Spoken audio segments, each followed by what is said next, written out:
हाय, मैं हूँ अमृता और हैप्पी संडे। आज बात कर रही हूँ अट्रैक्शन के सेकंड पार्ट इन्वेजन इस मूवी की, जो 2020 में रिलीज हुआ था। अगर आपने मूवी का फर्स्ट पार्ट नहीं देखा है तो उसे जरूर देखिए, उसकी लिंक नीचे कमेंट सेक्शन में दी है। अदरवाइज आपको ये मूवी कुछ भी समझ नहीं आएगी। सो मूवी शुरू होती है फर्स्ट पार्ट के एंडिंग से, जहाँ पे एलियन शिप आके पूरे मॉस्को को तबाह कर देता है। इसके बाद रशियन डिफेंस सिस्टम काफी स्ट्रॉन्ग होता है और उन्होंने एक नई सैटेलाइट स्पेस में लॉन्च कर दी थी, ताकि ऐसे एलियन एक्टिविटीज अगर होते हैं तो वो उन्हें पहले से ही ट्रैक कर सके। इस डिफेंस सिस्टम के हेड भी कर्नल व्लादिमीर होते हैं। तो दूसरी जगह पे हम हेकॉन की स्पेसशिप को देखते हैं, जो पार्ट 1 में देखी थी, और उसमें से एक पॉड निकल के धरती के वातावरण में आता है और ओशन में क्रैश कर जाता है। अब हम जूलिया को देखते हैं। उसके हाथ के बैंड के कारण उस पर रिसर्च चल रही होती है।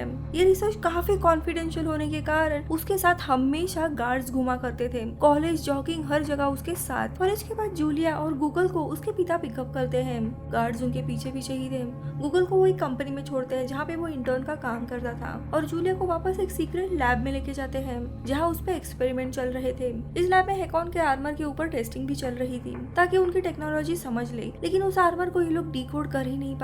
इसलिए ये लोग यूलिया के हाथों में जो रिस्ट बैंड रहता है, जिससे वो पानी कंट्रोल कर सकती थी, उसके ऊपर रिसर्च करते हैं। साइंटिस्ट ने जूलिया को एक पूल में रखा था और उसे जानबूझ के निगेटिव और गुस्सा आने वाले क्वेश्चंस पूछे जा रहे थे, ताकि उसे गुस्सा आए, वो अग्रेसिव हो और उस ब्रेसलेट की पावर एक्टिवेट हो। इसलिए वो जानबूझ के उसके एक्स बॉयफ्रेंड आर्टियम का नाम उसके सामने लेते हैं। जूलिया को गुस्सा आने लगता है। उसके बाद तो वो आर्टियम को उसके सामने लाते हैं। दरअसल यहाँ पे आर्टियम को आर्मी ने काफी समय से गिरफ्तार किया था और उस बेचारे की हालत अभी काफी खराब हो गई थी। मुझे पर्सनली आर्टियम के लिए काफी बुरा लगता है। यानी दोस्तों, यहाँ पे फर्स्ट पार्ट में एलियन को मारने का प्लान जूलिया का था, देन एलियन की मदद करने का प्लान भी जूलिया का था, फिर एलियन से प्यार करने का प्लान भी जूलिया का था, फिर भी बेचारे आर्टियम को यहाँ पे सजा मिली थी। खैर, यही सारी बातें आर्टियम जूलिया को समझाने की कोशिश कर रहा था कि ये सब कुछ मैंने तुम्हारे और देश के खातिर किया था और अब मुझे सजा मिल रही है। लेकिन जूलिया आग बबूला होने लगती है, जिसके कारण ब्रेसलेट की पावर रिलीज होती है और पूरे पूल का पानी ऊपर उठने लगता है। इनका सिस्टम भी फेल हो जाता है। तभी कर्नल वहाँ पे आ जाते हैं और अपनी बेटी जूलिया को वहाँ से लेके जाते हैं। अब यहाँ पे जूलिया को इवान नाम का पर्सनल गार्ड दिया जाता है। जूलिया वहाँ से ड्रिंक करने के लिए एक क्लब जाती है, जहाँ पे इवान भी उसके साथ होता है। लेकिन तभी फाइनली वहाँ पे हेकॉन आ जाता है और वो जूलिया को अपने साथ चलने के लिए कहता है। जूलिया को लगता है कि वो हेलुसिनेट कर रही है, इसलिए वो उसे इग्नोर करती है।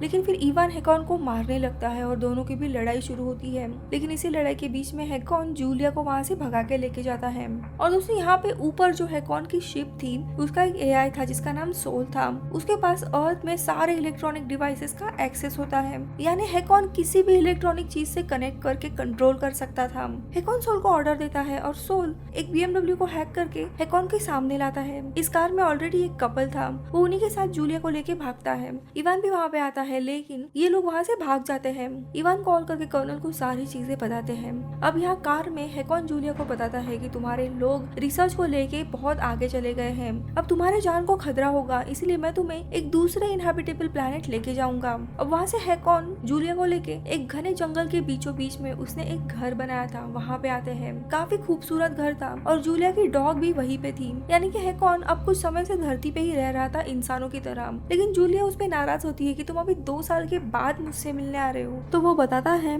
टाइम डायलेशन के कारण वो स्पेस में सिर्फ एक ही हफ्ता था, लेकिन धरती पर वो 2 साल के बराबर है और अभी कुछ दिनों पहले ही वो यहाँ पे आया है। इसके बाद दोनों भी क्वालिटी टाइम स्पेंड करते हैं। लेकिन तभी हम स्पेस में देखते हैं हेकॉन का जो शिप रहता है, उसके पीछे उससे भी 10 गुना बड़ा एक दूसरा शिप आया रहता है, मदर शिप, और वो हेकॉन के शिप को कंज्यूम कर लेता है और वो शिप पूरे उसके अंदर चली जाती है। यानी कि हेकॉन के शिप में भी जो भी डेटा था उस पे उस मदर शिप का कंट्रोल था। यहाँ पे जूलिया अपने पिता को कॉल करके उन्हें इन्फॉर्म करती है कि वो जहाँ भी है सेफ है। लेकिन कर्नल ऑर्डर देते हुए उसका कॉल ट्रैक करते हैं और उस लोकेशन पे अपने आर्मी के कुछ जवानों को भेजते हैं, लेकिन किसी भी हथियार का यूज नहीं करना था। अब आर्मी वाले उस जगह पे पहुंच जाते हैं और वो कर्नल के आगे के इंस्ट्रक्शन का वेट ही कर रहे थे। लेकिन तभी जो मदर शिप रहता है वो मिलिट्री के सारे कॉल को हैक करती है और उन्हें मैनिपुलेट करने लगती है। जैसे कि कर्नल ने कहा था डोंट फायर इसके बजाय फायर ये कमांड चली जाती है, या फिर डोंट किल देम के बजाय किल देम ये ऑर्डर चली जाती है, जिसके कारण मिलिट्री के सारे लोग इन पे फायरिंग करने लगते हैं। तभी हैकॉन पानी से अपना जो पॉड रहता है शिप वो निकालता है और वहाँ से जूलिया को लेके भागने लगता है, लेकिन इसमें से एक गोली जूलिया को लगती है। अब इनसे बचने के लिए वो अपना शिप बहुत ही तेजी से ऊपर लेके जाता है, लेकिन एयरफोर्स के लोग इसके पीछे मिसाइल तक लॉन्च कर देते हैं और यहाँ पे कर्नल को अंदाजा भी नहीं था कि उनके बेटी के पीछे अब मिसाइल पड़ी है। हैकॉन का ये पॉड पानी के जरिए चल रहा था और इसी के कारण शहर का पानी उस पॉड के प्रेजेंस में मैनिपुलेट होने लगता है। तो दूसरी जगह पे मिलिट्री के लोग आर्टियम को कहीं और रिलोकेट कर रहे थे, लेकिन वो मौका देख के हैकॉन का वो आर्मर पहन लेता है और वहाँ से बच के भाग निकलता है। तो यहाँ पे हम हैकॉन की शिप को देखते हैं जिसके ऊपर चारों तरफ से हमला हो रहा था, जिसके कारण वो नीचे गिर जाता है और एक हेलीकॉप्टर उस पर निशाना लगा के दोनों को मारने ही वाला था, लेकिन तभी आर्टियम आके उस हेलीकॉप्टर को पकड़ता है और इन दोनों को भी बचाता है, जिसमें आर्टियम को वो सूट पूरा डैमेज हो जाता है। अब आर्टियम वहाँ से भागते हुए निकलता है, तभी इन दोनों से वो टकरा जाता है। वो हैकॉन को कहता है कि मैं तुम दोनों की भी मदद करूंगा क्योंकि जूलिया को गोली लगी थी। फिर आर्टियम एक कार चुराता है और तीनों भी वहाँ से निकलते हैं और कार में हैकॉन आर्टियम को उस शिप के बारे में बताता है। वो कहता है कि वो दरअसल एक मास्टर मदरशिप है जिसके एआई का नाम रा है। वो उनके प्लेनेट का एक डिफेंस सिस्टम एआई प्रोटोकॉल है। जब भी उनके प्लेनेट की टेक्नोलॉजी किसी बाहर के इंसान या क्रीचर को पता लगती है तो उस क्रीचर को मार डालना यही इस एआई का प्रोटोकॉल है। इस शिप में कोई भी एलियन नहीं है, ये एक एआई है और उसे अब किसी भी हालत में जूलिया को मारना है क्योंकि उसके हाथ में वो ब्रेसलेट था। दूसरी जगह कर्नल और डिफेंस के बीच में एक बहुत बड़ी मीटिंग होती है जिसमें कर्नल बताते हैं कि उन्होंने जूलिया को शूट करने के कोई ऑर्डर्स दिए ही नहीं थे, लेकिन उन्हें उन्हीं की रिकॉर्डिंग सुनाई जाती है। ये देख कर्नल खुद भी हैरान हो जाते हैं, लेकिन काफी बहस के बाद ये लोग कर्नल के ऊपर विश्वास रखते हैं क्योंकि कोई भी बाप अपने बेटी के पीछे मिसाइल तो लॉन्च नहीं कर सकता। और तभी इन्हें पता लगता है कि इनका सर्वर, सिस्टम, न्यूज चैनल, इन सब पे एक साइबर अटैक हुआ है, लेकिन ये अटैक धरती से नहीं किसी और एलियन ने किया है। और तभी इनके स्क्रीन और मोबाइल पे अचानक से जूलिया का एक वीडियो आ जाता है जो कि दरअसल रा इस मदरशिप के एआई ने ही बनाया होता है मैनिपुलेट करके। इस वीडियो में जूलिया मिलिट्री के उस सीक्रेट लैब और एक्सपेरिमेंट के बारे में बताती है और कहती है मिलिट्री को एलियन की टेक्नोलॉजी मिली है और उसी पे वो रिसर्च कर रहे हैं। इसके साथ साथ वो अपने हाथ का लॉकेट और आर्मर का सीक्रेट भी बता देती है। आगे वो कहती है कि इस एलियन का एक प्रोटोकॉल है कि अगर उनकी टेक्नोलॉजी किसी भी प्लेनेट के लोगों के हाथ में लग गई तो एलियन का एआई यानी कि रा सारे लोगों को मार डालेगा।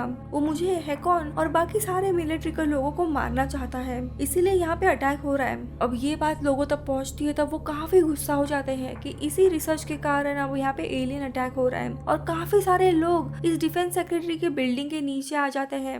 अब यहाँ पे सबसे पहले डिफेंस सेक्रेटरी सबको ऑर्डर देते हैं कि कोई भी अभी डिजिटल टेक्नोलॉजी यूज नहीं करेगा, फोन के बजाय लैंडलाइन यूज करेंगे और सब लोग एनालॉग सर्विसेज यूज करने में लग जाते हैं। तो दूसरी जगह पे जूलिया, आर्टियम और हैकॉन गूगल के घर आते हैं और बाथटब में पानी भर के जूलिया को हील करने लगते हैं। हैकॉन इन्हें बताता है कि जूलिया अब इंसान नहीं है, उसका शरीर, उसके डीएनए, सेल सब कुछ चेंज हो रहे हैं। आगे जाके वो और भी स्ट्रॉन्ग बनेगी और पानी को कंट्रोल कर सकती है। इसी दरमियान रा सिविलियंस के मोबाइल हैक करके उन्हें धमकी देने लगता है कि किसी भी हालत में उन्होंने जूलिया को नहीं मारा तो उनके फ्रेंड्स, फैमिली, लव्ड वंस मारे जाएंगे। ऐसा ही एक फोन इवान को आता है उसके पत्नी की आवाज में। वो उसे बताती है कि अगर तुमने जूलिया को नहीं मारा तो हमारा बेटा मारा जाएगा। अब इवान कश्मकश में पड़ जाता है क्योंकि उसका मिशन था जूलिया को सेव करना। तो दूसरी जगह पे ये सारा माहौल देख के आर्टियम गूगल की मदद से हैकॉन को बेहोश करता है और उसे कर्नल के पास लेके जाते हैं। कर्नल हैकॉन को कहते हैं कि हम जल्द ही अभी रा इस शिप पे अटैक करने वाले हैं। तो हैकॉन उन्हें ये करने से मना करता है क्योंकि रा ये शिप काफी स्ट्रॉन्ग है, लेकिन कर्नल नहीं मानते और हैकॉन से वो रा का लोकेशन पूछते हैं। हैकॉन उन्हें बताता है और ये लोग लॉन्च की तैयारी शुरू करते हैं। तो दूसरी जगह पे इवान कर्नल के ऑर्डर से जूलिया को लेने जाता है, लेकिन इवान काफी गुस्से में था कि अगर उसके बेटे को कुछ भी होता है तो वो जूलिया को सबसे पहले मार देगा, जिसके कारण जूलिया भी काफी डर जाती है। थोड़ी देर के बाद ये लोग डिफेंस सिस्टम के बिल्डिंग में आते हैं, लेकिन वहाँ पे भड़के हुए लोगों का काफी जमावड़ा था। वो जैसे ही गाड़ी में जूलिया को देखते हैं उसके ऊपर हमला करने लगते हैं क्योंकि इसी के कारण एलियन शिप का हमला हो रहा था, लेकिन इवान उसे बचाते हुए अंदर लेके आता है और इवान अपने पोस्ट से रिजाइन कर देता है क्योंकि उसे अब अपने बेटे की जान खतरे में नहीं डालनी थी। यहाँ पे मिलिट्री के लोग मिसाइल लॉन्च करते हैं और राह पे अटैक करते हैं और वो डिस्ट्रॉय होने लगता है। इसीलिए थोड़ी देर के बाद सारे लोग खुश हो जाते हैं। लेकिन थोड़ी देर के बाद एकॉन को कॉल आता है राह की तरफ से। वो एआई उसे एक और मौका देता है कि जूलिया को मार के वो अपने प्लेनेट वापस लौट सकता है, लेकिन वो मना करता है। अब हैकॉन रेडी नहीं होता है, इसके कारण रास स्पेसशिप धरती पे आने लगता है। ये शिप बहुत ही बड़ा था जिसके कारण दूर दूर तक अंधेरा होने लगता है और शिप धरती के पानी को अपने तरफ खींचने लगता है। सारा पानी जमीन से निकल के हवा में जाने लगता है। सुनामी की तरह ही शहर में हाहाकार मच जाता है। चारों तरफ पानी था। लोग अपनी जान बचाने के लिए ऊंचाई पर भागने लगते हैं अपने घरों से। यहाँ पे शिप के आसपास भी घने समुद्र की तरह ही पानी आ जाता है, यानी नीचे से पानी ऊपर जा रहा था और ऊपर का पानी नीचे आ रहा था। सारे लोग अभी जल्द ही डूबने वाले थे। ये सब कुछ शिप के 3 किलोमीटर के पैरामीटर में हो रहा था। एकॉन जूलिया और एड्रोम को एक हेलीकॉप्टर से भेजता है और खुद रुक जाता है। फिर वो कर्नल को अपना प्लान बताता है और अपनी वो कैप्सूल लेता है और रा के शिप की तरफ जाने के लिए बढ़ता है।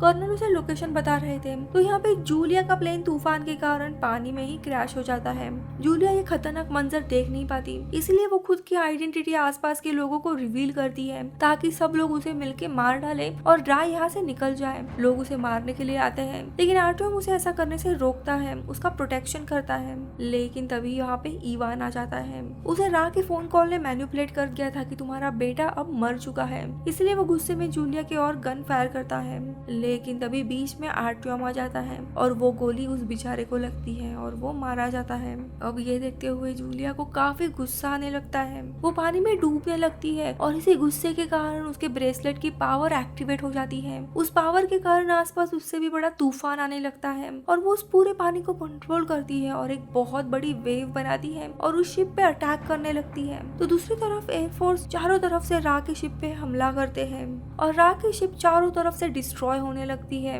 और थोड़ी देर के बाद वो शिप पूरी तरीके से टूट जाती है और सब कुछ शांत हो जाता है। अब इस हादसे को कुछ दिन बीत जाते हैं। कर्नल को हम जूलिया के ग्रेव की तरफ देखते हैं। वो गुजर गई थी। दरअसल लोग जूलिया पे अटैक करेंगे, इसलिए कर्नल ने जूलिया को डेड डिक्लेयर कर दिया था, लेकिन असल में वो जिंदा थी और मूवी के अंत में वो अपनी इकलौती बेटी को गुड बाय करते हैं और जूलिया हैकॉन के साथ एक दूसरे प्लेनेट पे निकल जाती है ताकि इस प्लेनेट पे किसी का हमला ना हो और मूवी इधर ही खत्म हो जाती है। आपको ये मूवी कैसी लगी मुझे कमेंट सेक्शन में बताइए। मैं मिलूंगी आपसे अगले वीडियो में, तब तक के लिए बाय बाय।